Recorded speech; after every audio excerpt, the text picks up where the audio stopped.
What's going on here, YouTube? So I'm going to talk a little bit today about weathering and 3D printed stuff, specifically weathering and painting and my processes on it. That's probably the most common question I get, especially on Instagram, about how do I get that old look with these. And there's, I learned everything I did from the internet, so I have not anything groundbreaking here. I've taken a lot of different techniques and kind of come up with a few that I like to use and kind of blended some things together. But it all comes down to the quality of the print. Like, and amount of time you're going to put in bodywork. This body here from Nightcrawler's 3D, it had some bad spots, and it actually was 2 pieces, but it was a fairly good print. Considering his setup that he has, it's not a $20,000 printer like Shapeways has, and for an at-home print, it is fantastic. And with this one, I didn't rush it. I spent a while layering the primer, sanding it, primering, sanding, primering, sanding. Then I started with the colors, and then sanding, and then the next color and sand, and it came out fantastic. It actually has a little bit of a sheen to it underneath the rough streaks, but not everything is that nice.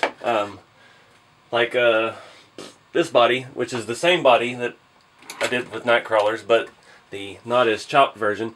This one came from Shapeways, and it also cost nearly double, but it had fewer imperfections. No, there still were imperfections. This whole side here had some ridges in the print.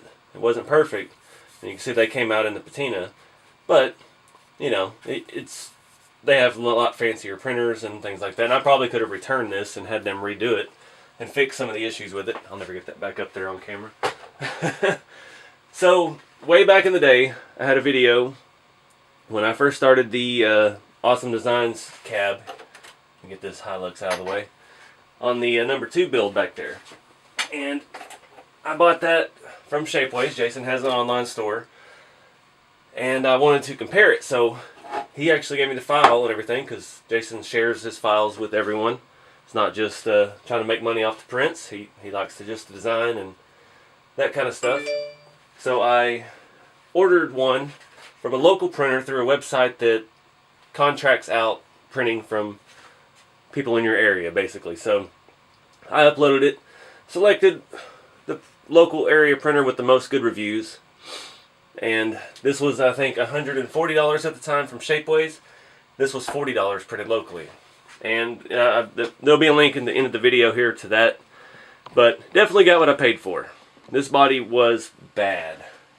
Not only was there distortion as far as like this, but also the taper is pulled in and lots of bad spots on it. And I paid extra where they did a vapor bath to smooth it, because it apparently came out so bad that the designer, the printer locally emailed me and said, "Hey, would you like to have it vapor bath to smooth out the edges?" And I was like, sure. It was only like $5 more.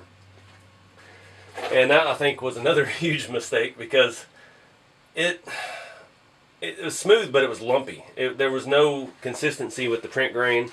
I mean, you can see here, since I've sanded it, all the low spots. The back, I mean, you can see the actual print structure. You can see the lines. Over here it's so shallow, you can see the cross hatches. There's cracks in it. And then I primered it very heavy when I got it. I did the same process on this that I did with the Shapeways print. And after setting for about a week, it started cracking on the roof and blowing air out of the cavities of the print. I think it was overdone on the vapor bath, and it actually trapped some of the vapor inside of it, or temperature changes, something to the air, because some of the prints, they do have like a hollow weave inside for the inner structure of things. And it's got some cracks in it. So it's set for years now, and I'm going to try to do something with it. So I had a very, very heavy coat of primer on it. And I'm talking very heavy. Like maybe a whole can of primer on this thing. And I sanded it down. And this is one way I cheat in doing the body work on 3D printed stuff, especially with rough corners. I did some on the Apache body, because that is a multi-piece body. So after gluing all the pieces together, where the seams are here, the back half and the front half bolt to the center section, or bolt, glue to it, there was a little bit of unevenness. So I use a very heavy grit, and I use an orbital sander. So this is what I used on it.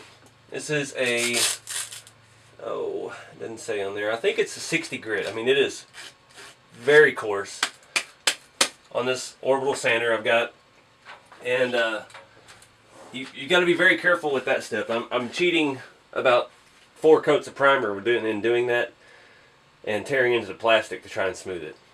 And I used a fresh piece this time, and it really got down in there, and it left a pretty smooth surface. Another good coat of primer, which I'm probably just going to skip, because this body's, I mean, there's so many imperfections in it. I can feel ridges in the roof still. I think I'm just going to go straight to red as our base color, so we can have some rust show through. But it's a lot better than it was. It is actually 100 times better than it was. But it's very, very abrasive, and you can really screw up your print if you aren't careful in doing that step. So I caution you, if you go that route, it's almost like sculpting. If you imagine taking a blade to a lump of clay and you're trying to carve a body out of it, it's kind of like that, but it's noisy and it vibrates your hand so you can't feel it. So you just got to kind of ease around. The main focus is to not flat spot any of the corners and really work round edges, and then just kind of hit the corners like so. That way you're not really getting into them a whole lot. You want to focus on the flat sides because that is a large flat surface. Another thing to be careful with, like this has this body line that goes all the way down the window rain gutters, which are, even though you can see them because the primer's still around them, they are knocked down quite a bit. You can see the remnants here of the cowl vent. It's not probably going to show through in paint. Door lines are gone, except for here where there was an issue with the print and it actually protruded. So things like that to look for. If you're going to start taking down the plastic, you're going to start losing detail. So like on the ramp truck back there, I used it strictly on the corners and on the back where you're not really going to see it, and on the corners here of the bed where the print lines, there's no way to get around that with a radius curve like that. You're going to get some kind of hard line in it. So you can still see them kinda. Not bad that you really can't feel them. And they still came out with the patina and everything, but I worked those around with that orbital sander first as well. Next step, like I said, is going to be to paint. I'm hoping this thing is set for so long now that it's not going to gas out again when I paint it. We have a few hairline cracks and then this one pretty good gap on the top. We've got a couple on the back. You can see on the inside, even some of the spots with primer, how shiny the vapor bath made it, even on the bottom edge here. And that can really help a print. I've never had a really good print that had a vapor bath, so I haven't seen how good it could actually be. But I imagine as smooth as that was, that it would make the painting process more difficult because paint's not going to want to adhere to a slick surface as much as it's going to want to adhere to a rough surface. That's why we sand things down before we paint them. Now, given we don't always sand it down with 60 grit and orbital sander, but even 1000 grit sandpaper before you paint a body, or 2000, it's giving the paint something to grab onto. But yeah, I'm gonna find some sort of red paint here, and I'm gonna go outside and spraying this thing, and we'll talk more about the next step. I just sprayed this red, and I'm trying to get you a close-up look. I'm hoping you can see some of the cracks showing through. You can't really see the waviness. I just can't get it to come out on camera, despite trying here. It's really a piss poor finish. Like, I was out there in the complete darkness spraying, so you know that edge is still black, and there's lots of spots showing where the primer is a lot brighter. But that's kind of the fun part of all this, is it doesn't matter. This is an underlayer. We're gonna hide it with more layers and sanding, and it's just gonna be about the color. We're not worried about the body. That's part of why these Ratrod thing is so relaxing for me to do, is because there's no pressure. There's not a pressure for a perfect, smooth, glossy finish. I don't have to buff and wax and try to actually make it shiny like you would a real car. And that's the same way with real rat rods, like my old 58 Chevy I've got. I can go out there and lay on the hood and stare at the stars. I don't care. If I scratch it, belt or shoes or whatever, it doesn't matter. Just wipe off the mud and keep going. And that's the appeal of this stuff to me. Flipping around back here, you can see the terrible print grain showing through. But it's not going to be that noticeable at the more layers we add on. The layers work to fill in some of that, as well as, you know, where it's going to be more about the color, less about what the color's on. So you can hide a lot of imperfections with the patina, because the patina is going to get in there and do things. It's going to do magic things. No, but it's going to distract the eye away from the body and be more about the color. It's like painting. You can see this side over here where I sanded more aggressively is a lot smoother. But before we painted it, you could see the print grain in both directions. So we got down an entire layer of print. Where this side I only went down to one, because I was kind of scared by that, because I thought I'd gone too deep. Because you start sanding through that too much, you get into the inner structure of the 3D print. Because these bodies are about 2.5, 3 mil thick.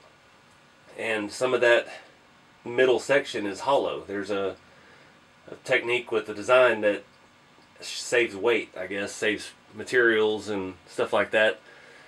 So you start getting too deep on the outside, you'll expose the inner structure, and then you start having real problems, and it'll get weak. The strands, like on a cheap print like this, the strands will start popping out, and you start peeling strings of plastic off your body. So it's very, very tedious. Like that one crack on the roof is going to bug me to death. Got the light on it as best I can, but I don't think it's coming out in camera. I already got paint on my fingers. I'll show you. So yeah, you can see that crack pretty bad. And there's several other ones that I don't know how it's gonna go, but you know, that's part of it. Not this body. I'm just kind of doing as a test. If it comes out good enough to use eventually, cool. If not, oh well. It was only a $40 print, so I don't have high expectations for it. But it's from Awesome Designs, so I would like to do something else with some of his stuff, because he's been such a big supporter of the channel and helping me with lots of other projects and things. But so I'm gonna let this dry. I'm not always the best about being patient. That's why I usually do this kind of stuff during the week while I go to work. Then I can come home, sand it, wash it, let it dry, and then paint another coat, and then go to work the next day, come home, sand it, let it dry, do it all over again. So it might take me a whole week to do one of these kind of finishes, and then when it gets Friday or Saturday, I'll add the AK rust streaks and you know, kind of get the finished product. So I don't know what all we're going to do with this. I have old spray paint. I've had a spray paint collection for a long time. This was Krylon Fusion. This is for plastic, and it makes a good base coat since our bodies are plastic. This is a gloss paint. You see it did not come out very gloss because this A was not shaken very well, and B is clogged and splattery. I was painting it and it was splattering all over the place. I'm wearing quite a bit of it, some on my arm and all that. But like I said, it doesn't matter. It's base coat. It come out kind of looking like a red primer, so I'm not worried about it. We just need some red as a base coat to bring through the later layers of paint. If you're curious, this is Red Pepper Safety Red, and the cap, I believe, is the wrong cap for it. Like I said, I've got a lot of old paint, and this is how I kind of do it. I got a standard thing. It'll be primer, sanding, primer, and repeat as many times as needed. And then a red, and then we start with the actual colors. So we gotta let this dry because I do want to sand it, and that's part of the process. Also, I'm not just using this as a base coat. I'm bringing through the plastic as well. Now this print was in black. Typically they're white. Shapeways prints are white. A lot of Nightcrawler 3Ds are black nylon. So it changes things a little bit. Like this. This is a Shapeways print. You can see the white edges showing through. When you add the rust streaks at the end, it does this kind of effect, and it makes them look a little more stained, a little more like it's a primer that's rusting or has completely worn down to the metal, that kind of finish. So I do want to sand after this, and it will be a pretty aggressive sanding since we're not to the final layers yet. I will probably do it by hand, but I will use somewhere around 320, 400 grit. Probably, well, lately I've been using as low as 120 on this step. So you can get pretty aggressive with it, but this being a black plastic print, I'm not going to take it down that far. We're going to have a lot more reds showing and see how that comes out in the end. And this is the part where these get creative. I mean, it's like an art. It's like painting on a canvas. You know, you don't know what you're going to get. You can't guarantee the same result every time you do it, even if you follow the same steps. It's all, there's so many variables in the process, and to me that's what's the biggest part of the fun. So once this dries, we'll take it to the sink and I'll show you how I sand it. Alright guys, so don't judge my dirty sink here. It's gotten to the point I do this so much I keep my wet sanding equipment in the kitchen in a drawer. So the perks of having your own place to yourself. The body's just about dry. It literally has been maybe 25 minutes since I painted it. And yeah, I already had that spot on my finger, but it's dry enough to sand. Once you hit that plastic with that heavy grit, it becomes very absorbent. So it kind of really chews up the finish on the outside. The paint absorbs into it, so it's not wet at all. I'm going to go ahead and start sanding. I think I put my tripod in front of my sandpaper. I'm going to go, you're not supposed to do this. I've got some old 180 grit. It is not a wet paper, but that's what I'm going to do for this first layer, see how it goes. If that becomes too much, I think I've got some, there's a better piece of 180, we'll use that. I've got something a little bit less aggressive in here. Maybe, yeah, 1,000. All I got is 180. So we're just going to go with that. I'm going to put on some light warm water and we'll get started.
guys, so I sanded it down, and I'm pretty happy with how it came out actually. The black is going to make a neat effect too. There's a little bit of primer showing. The way the grain kind of shows through the print, I think it's going to mimic a real like weathered effect. I focused more on the tops of surfaces because obviously if it was a real car it would be more weathered on the roof from sitting out in a field forever. Didn't forget the sides though.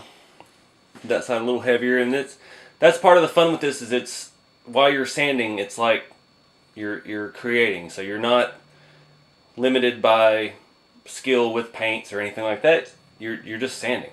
So you see an area that needs more sanding, you sand it, and you like a side, then you leave it alone. It's just kind of it's very creative, and it's very it's kind of therapeutic actually.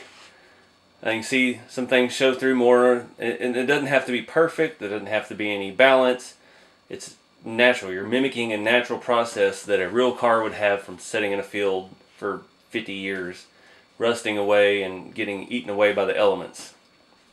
So it doesn't have to be uniform. There doesn't have to be any balance from side to side. Everything can be different. Like my old 58, it sat under a carport for years apparently, but the trunk facing out. So the trunk's rusty. The rest of the car's not.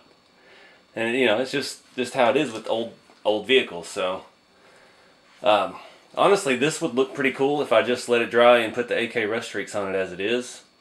But I think the red's still a little too prominent. So I'm going to come back over it with another color next. I'm not sure what yet. I'm going to go look at my spray paint collection and see what I need to get rid of. Because that's really how it works. I mean, I've got old projects. I bought 4 or 5 cans of a color, and I may still have 2 or 3 of them left. So I need to use some of that stuff before it starts drying in the cans. Kind of like I need to use those potatoes in the background. So we're waiting on this to dry. I'm going to talk a little bit about a little theory here. So with the old weathered paints, it's the opposite of what you would do with a nice shiny paint. Like if you think of painting Lexan, you want your base color like you would paint like a blue, and you want the really be bright and shiny and stand out. So you'd paint like a silver metallic or a white behind it to brighten it. And with this, it's the opposite. So we've already got a black base. We've got a dark red on top of that. I'm thinking about doing a light color on top. I've looked in there and I've got like 4 cans of gloss seafoam green. It's pretty much straight up seafoam. So we've already got a pretty good dark base. I could throw that on here and go with it and then sand it back down, and once we rust over it, I think that would look pretty good. But I think I want to do another dark layer, something that's go with the complete opposite of what you would think would look right. So we've got black, primer, red, seafoam green. So let's throw some of this ugly, what do they call this? Hosta leaf green. I'm going to do a coat of that next, just to add another dark layer underneath it, so we don't just get we've got a good look now, but as we do a bright color on top of that, I think it's going to be a little bit too much. We need another transition layer between the two. This is another old can of paint. Bought it on clearance at Hobby Lobby for $2.99. What a deal. Hosta leaf green. It's kind of a gloss OD drab army green-ish. So we'll let this finish drying, and we'll hit it with a coat of that. Another thing with doing the wet sanding, I know probably you're wondering why I'm wet sanding with that heavy a grit. Typically wet sanding is used for finish, and I don't know, it just works better for me. I'm sanding in the shop, I've got dust everywhere, I don't have good ventilation, so I'll waste a piece of sandpaper on each body just to sand in the sink, get it wet, because it traps all the particulates. There's no dust in the air.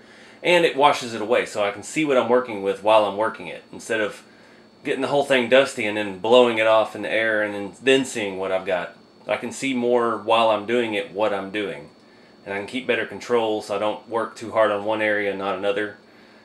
I know it probably sounds complicated from that, but it's really not. I'm just keeping it wet, washing off all of it as I sand it so I can see what I'm doing. That way I don't get too much. I don't take body lines off if I'm trying to keep them and stuff like that. It's just a helpful technique. And as we work through the next color and the next color, we'll refine our sandpaper grit. Now this green I probably will hit with this heavy grit again, another 180, 160, because I don't want too much of it, but it would be nice in spots to have some other colors coming through. And to have that dark green underneath something bright, it's going to help darken up our final color so it looks more worn, more aged. Alright guys, so next day, green has dried and we've got some new cracks. There's a big one down the side, it's trying to split.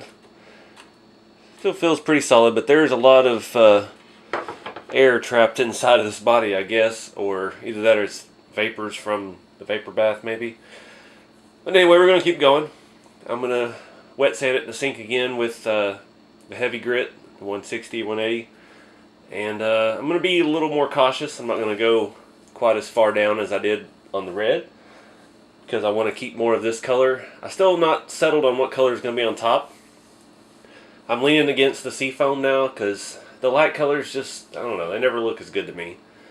So we may go with something even darker than this on top. But let's get it in the sink and start sanding.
Alright guys, so I'm not going to do any more colors. I like this.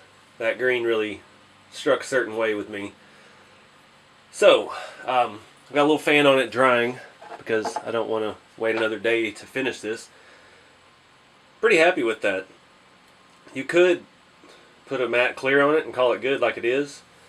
I usually go with the AK Rust Streaks over it. I'm going to try to do it very lightly this time. You get a different effect. And another caution with that is I won't have my little fan blowing because it does tend to dry it a bit faster. So we don't want that. I want to do one even coat, and I'm going to wipe it a little quicker than normal. I'll probably let it set a minute or two. Yeah, we'll just see how it goes. I don't want to overdo it on this because it already looks pretty good. I actually think it looks better on camera than it does in person, but you see our top and our cowl a little heavier, not too much. I was going to leave more of the green on the sides, but it started looking good, so I just went with it. You can still see the low spots here where the primer stayed. We got some exposed primer. We've got exposed plastic. We've got cracks and wrinkles like enamel paint would have back in the day. We've still got cracks and crevices that still have a good coat of green on it like there would be. You can see now it's starting to dry. It's getting more dull. It's taking some of the depth out of it. That's kind of what the Rust Streaks is, a multi-purpose product.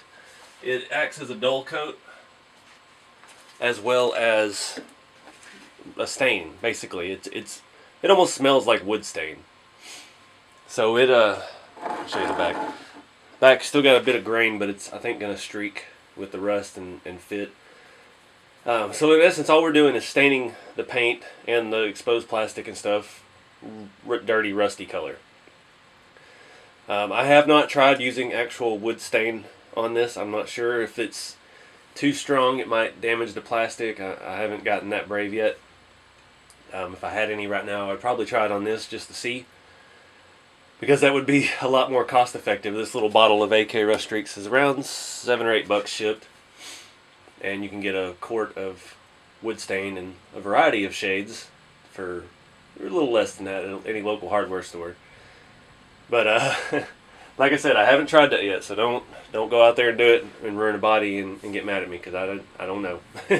Just an idea. This smells like wood stain. It's consistent like wood stain. I've never tried it on wood either, but that's beside the point.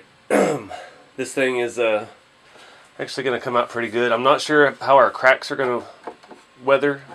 I'm sure the AK Streaks will get in the cracks. I don't know if that's going to cause them to crack further or what, because this body was very poorly printed. It's very low quality print, so anything could happen. But what's the worst that could happen? We could split it in half, we'll just glue it back together, sand on it, and do it again. That's what's great about working with plastic over metal at this scale, because it's easier to glue than to weld something this small. So, when let this finish drying, get set up here for the Rust Streaks, and we'll see how that goes. Alright guys, so kind of got everything wrapped up here. This stuff does stain, obviously. I mentioned it's like a stain, and you'd want to keep your high-dollar camera equipment or priceless other Ratrod builds away from this. I'm limited on space, so we're just going to throw some towels down. Turn my little fan off here. Body is dry enough. That's one of the most freeing parts of this process, is it's not like painting a normal paint and body. There's no cleanliness needed. I sanded it, I wet sand it, that keeps it clean in a way, but I do it just so I can see better what I'm working on as I'm sanding. But I haven't cleaned this between coats. I spray it on a dirty piece of styrofoam that's got chunks of paint coming off. There's no worries about dust. If metal shavings from the shop get on it, I'm just going to paint it and sand it like normal, and whatever happens, happens to it. And that's very relaxing. It makes painting RC bodies a lot more fun than the stressful, great, a fly landed on my clear coat kind of deal when you're outside. Yeah, so I've got a decent brush here. Of course, like I said, this brush is dirty. It's full of pigment. like a brown pigment. But it's soft, and that's where I've had some issues in the past using a hard brush. I need something a little bit softer. I do need another shirt here to wipe this in case it starts staining very quick, because it is a large surface and one side might be dry, ready to wipe before I get done with the other side. So it's good to have everything ready. I'm trying to put this somewhere where I will not spill it, because I have done that before, and it's sad when you spill a little $8 bottle. Alright, so we're ready.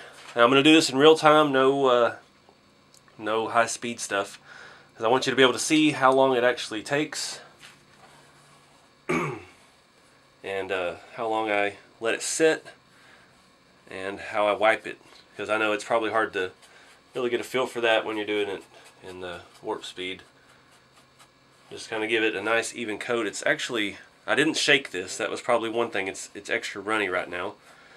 And I think that's going to work to my favor since I want to do this lightly. If I dig the brush down towards the bottom, it will get thicker and you won't be able to see the paint through it as you're smearing it. I get everywhere too. I get all up in every little crack, because when you go to wipe it, you won't be able to get all those areas, so they'll remain more solid rust, I guess. And you get a neat effect with that as well. Just, it's same philosophy of like doing a black wash, and you get in all the little nooks and crannies and it makes it stand out, adds depth. See, I may have done that side a little bit thicker than I did the cowl, and you see there's splatters all over the roof already just from the brush, and this is a very soft brush. Let me go ahead and hit the roof while we're here. With this, when we come back to wipe, you want to worry about strokes and what direction you're brushing, but applying it, I don't worry about it.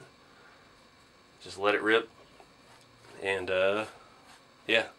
See, I'm slinging it that way now. I'm getting splatters on my scale garage floor. Just fine. It's got plenty of them.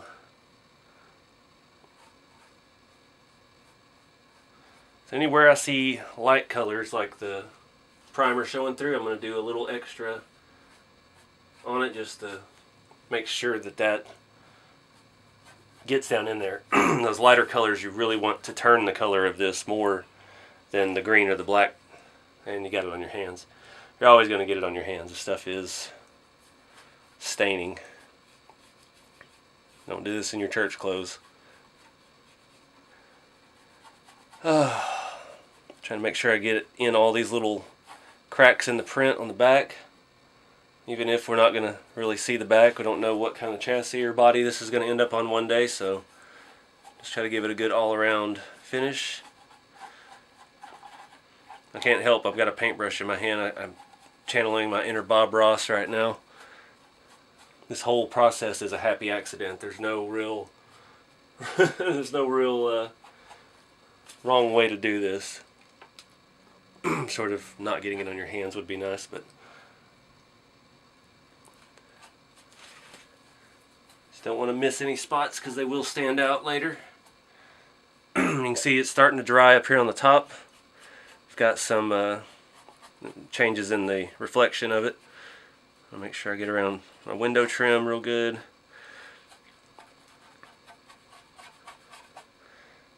Oh, I dripped it on my table too.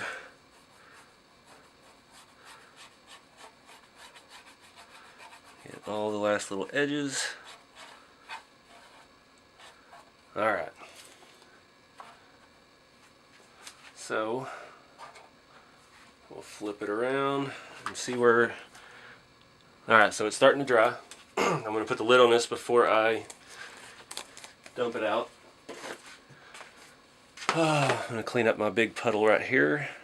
A little puddle right there so it doesn't stain the desk too bad. Now, I'd say grab a clean shirt, but obviously, I think this is actually wax. I used this to wax a vehicle one time, so definitely not clean. I always start dabbing. Just see what happens. You can dab harder, you can dab lighter, we can rub a little bit as needed if we need it to look like it's flowing in a certain direction. Typically, your rust will streak downward on the vehicle. You need to change spots. If you get a real wet spot on your shirt, it'll take a big chunk of the streaks off and not look very good. But in the same regard, if you got some on there like this and you wipe too hard on a spot like I just did right there, you can come back and dab some of it back off the shirt. I mean, it's a very fluid process. I wouldn't say normally use one finger. I'd try to do like palm of your hand. Pretty happy with that. I'll move up here to the cowl again. Just going to keep dabbing this since it's kind of on top. I don't want too many directional lines. I can't get in that crack very well, so we're going to let that stay thick. Excuse me. And this is the part where you get it all over your hand, because there's really no good way to hold this. Kind of work that rounded edge of the front, the roof. Work our way back. If you just dab it, you'll almost get like a marble finish, like the RC 4-wheel drive giveaway build. It has some weird things with that because the paint on the body wasn't fully cured when I started doing the rust, and it had some very cool effects that were literally happy accidents. See, I'm afraid if I brush too hard, it's going to take too much, so I'm just slightly scraping the loose end of the shirt down it. The black's really, it doesn't look black anymore. It looks like more serious rust. I think I'm good with that. Doing some weird stuff. I like it. Get all over my hand. And get another clean edge of the shirt. Clean edge of the dirty shirt. Alright, we need to get around to the other side here real quick. You know, you could do this with some type of table that spins or something. I'm sure there's a lot better way to go about it. See, if you just dab too much, then you'll get the texture of the shirt, and we don't want that. So we gotta do a little more rubbing. This side has started drying on me. We've got some markings from the shirt, so we need to rub all that off. So I'm going to be a little more aggressive over here because it is drying. See, I missed the spot right there in that window crack, in that window frame. The brush is still wet enough, so we'll roll with it. Alright, now we'll do the back.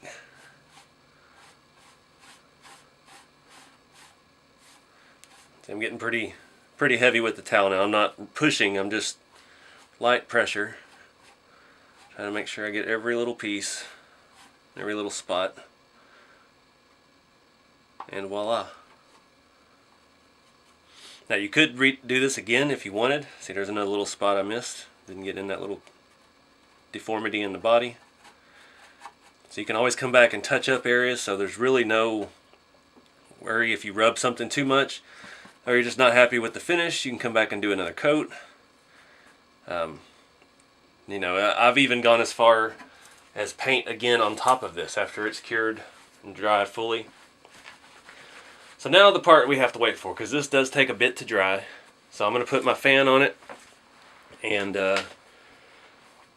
we'll see what we get here in a couple hours. Let me turn it a little bit so you can see. Move the light around. It's got a very, I know I've seen that look before. You see it sitting in a field next to a barn in Kansas somewhere. Alright, so I'm going to go try to wash all this off my hands. Turn the fan on, and now we wait. Alright guys, so it's just about all the way dry. It'll probably, the spots that seem glossy will fade out over the next few days, and it'll all get that nice matte finish. I did start making a firewall for it.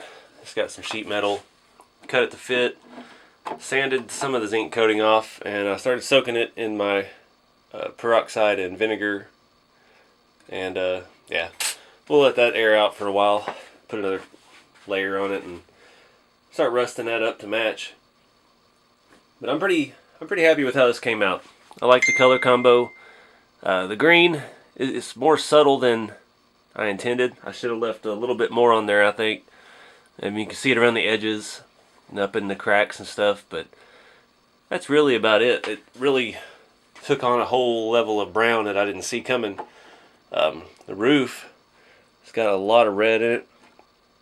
The green streaks, the crack, primer areas. The back's got a fair amount of green up in the grooves that we didn't sand. We couldn't really get up in there. I like how, like I said, it's not about, it doesn't have to be uniform. There's no uniformity to it. Like this has more red on it. This side could have been out in the sun more. It faded the green off faster. This side, there's no continuity from side to side. It just is how it is. Lots of little things, lots of little defects, lots of different shades all over. But yeah, I'm pretty happy with it. I hope this was informative to the folks out there that like this kind of thing. And I appreciate y'all watching. If there are any questions, be sure to comment below. And I think I've done pretty extensive as far as showing step by step how long I do things, how long everything lasts. And yeah, I hope to see some of y'all trying some new things and some new techniques out. But here will be a slideshow at the end of better quality pictures so you can see it, not just in the video. Because it really doesn't do it justice. The lighting in here is not fantastic. But yeah, stay tuned for the slideshow and keep it scale. I'll see you on the next video.